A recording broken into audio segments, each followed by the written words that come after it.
ମୁଁ ନବୀନ ବାବୁଙ୍କର ସଚ୍ଚା ସିପାହୀ। ନବୀନ ବାବୁଙ୍କ ଆଦର୍ଶରେ ପିଲାଟି ଦିନୁ ଯେବେଠୁ ମୁଁ ହେତୁ ପାଇଛି ତାଙ୍କ ପାଇଁ ମୁଁ ପାଗଳ। ମୋର ନେତା ନବୀନ ପଟ୍ଟନାୟକଙ୍କ ସାଙ୍ଗରେ, ନବୀନ ପଟ୍ଟନାୟକଙ୍କ ଆଶୀର୍ବାଦରେ ରାଜ୍ୟ ପଦବୀରେ ଥାଇ ଦୁଇ ଜଣ ସଭାପତି ଡକ୍ଟର ବ୍ୟୋମକେଶ ରାୟ ଏବଂ ବର୍ତ୍ତମାନର ସଭାପତି ଶ୍ରୀଯୁକ୍ତ ଚିନ୍ମୟ ସାହୁଙ୍କ ନେତୃତ୍ୱରେ ମୁଁ କାର୍ଯ୍ୟ କରି ଆସିଛି। ସେମାନେ ଯେତେବେଳେ ମୋତେ ଯାହା ଦାୟିତ୍ୱ ଦେଇଛନ୍ତି, ଯାହା ନିର୍ଦ୍ଦେଶ ଦେଇଛନ୍ତି, ଯାହା ଆଦେଶ ଦେଇଛନ୍ତି, ମୁଁ ଶୃଙ୍ଖଳିତ କମିଟି ଭାବରେ କାର୍ଯ୍ୟ କରି ଆସିଛି। କିନ୍ତୁ ବର୍ତ୍ତମାନ ପରିପ୍ରେକ୍ଷୀରେ ମୁଁ ଅନୁଭବ କରୁଛି କିଛି ଅନିବାର୍ଯ୍ୟ କାରଣ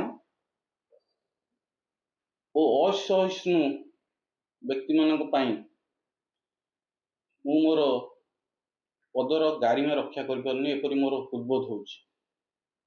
ଏଥିପାଇଁ ମୁଁ ଆଜି ନିଷ୍ପତ୍ତି ନେଇଛି, ମୁଁ ବିଜୁ ଯୁବ ଜନତା ଦଳର ସାଧାରଣ ସମ୍ପାଦକ ପଦବୀରୁ ଇସ୍ତଫା ଦେବା ପାଇଁ ଏବଂ ମୁଁ ଇସ୍ତଫା ଦେଇଦେଉଛି। ଆପଣଙ୍କ ମାଧ୍ୟମରେ ମୁଁ ଜଣାଇ ଦେବାକୁ ଚାହେଁ, ମୁଁ ନବୀନ ବାବୁଙ୍କର ସାଙ୍ଗରେ ଥିଲି, ଅଛି, ଜୀବନର ଶେଷ ରକ୍ତବିନ୍ଦୁ ପର୍ଯ୍ୟନ୍ତ ନବୀନ ବାବୁ ଏବଂ ବିଜୁ ଜନତା ଦଳ ସହିତ ମୁଁ ରହିବି।